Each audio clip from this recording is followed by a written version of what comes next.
Welcome to மீனாவின் கைமணம். இன்றைக்கி கோயிலுக்கு போன ஒரு வீடியோ தான் பார்க்க போகிறீங்க. நாங்கள் எங்கள் ஊரில் வருஷத்துக்கு ஒரு தடவை பிள்ளையார், சொடலை, சிவபெருமான், சிவனந்த பெருமாள், முண்டன், பேச்சியம்மா மற்றும் எல்லா பரிவார தெய்வங்களும் இருக்காங்க. எசக்கி அம்மன், மற்றபடி திருநெல்வேலி சைடில் உங்களுக்கு எல்லாமே தெரியும். தாமிரபரணி ஆற்றுலேருந்து தீர்த்தம் எடுத்துகிட்டு வந்து எல்லாருமே எல்லா சாமிகளுக்கும் அபிஷேகம் பண்ணி அவங்க உள்ள குலதெய்வத்துக்கு எல்லாருமே சாமி ஆடினாங்க. ஆடிட்டு விடிய விடிய வெல்லும் இருந்துச்சு. இடையில மத்தியானம் லஞ்சு சாப்பாடு வீடியோ, நைட் வீடியோ எல்லாமே கொஞ்சம் மிஸ் ஆயிடுச்சு, எடுக்க முடியல. மற்றபடி எல்லாமே 3 நாளும் கோயிலே தான் எல்லாருமே இருந்தாங்க. நாங்கள் 2 நாள் தான் போயிருந்தோம்.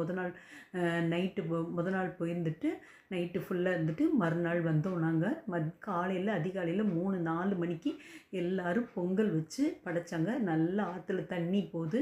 எல்லாருமே குளிச்சுட்டு அங்கேருந்து தீர்த்தம் எடுத்துகிட்டு வந்திருந்தாங்க. கூட வாரமே அவங்க இந்த கொட்டைக்கால் நட்டிருந்தாங்க. அந்த வீடியோவும் இதில் கொஞ்சம் சேர்த்துருக்கேன் நான். எல்லா தெய்வங்களுக்கும் நல்ல பெரிய பெரிய மாலை, நாங்கள் வீட்டிலேருந்து எலுமிச்சம்பழம் மாலை எல்லாமே நாங்கள் கொறுத்து கொண்டு போயிருந்தோம். இப்படி தான் நாங்கள் எங்கள் ஊரில் சாமி கும்பிட்டோம். உங்கள் ஊரில் எப்படி சாமி கும்பிட்டீங்கன்றதை கமெண்டில் சொல்லுங்கள். எல்லாருமே சொந்த பந்தங்களோடு நல்ல ஒற்றுமையோடு எல்லா வரிக்காரங்களும் வந்திருந்து நல்ல சீரும் சிறப்புமாக நடந்திருந்துச்சு. எங்கள் ஊர் கோயில் குடை விழா 2026 உள்ள குடை விழா மிக சிறப்பாக நடந்தது. இந்த வீடியோ பிடிச்சிச்சின்னா லைக் பண்ணுங்கள், ஷேர் பண்ணுங்கள், சப்ஸ்கிரைப் பண்ணுங்கள்.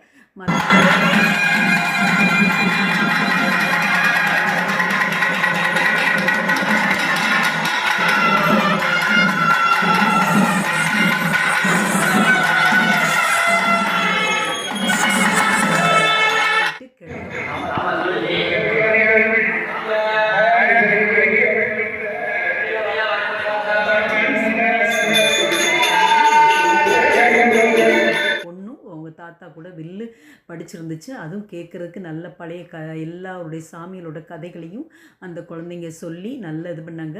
அப்புறம் படப்பு சாதம் எல்லாம் போட்டு மறுநாள் காலையிலையும் எல்லாருமே அவங்கவுங்க படப்பு சாதமும் எடுத்து சாப்பிட்டாங்க விரதத்தை முடிச்சுட்டு.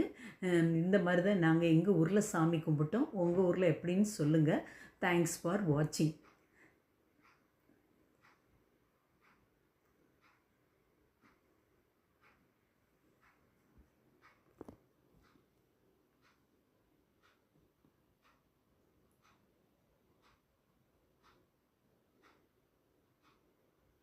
நாங்களும் எப்படி இருக்கோன்னு சொல்லுங்கள்.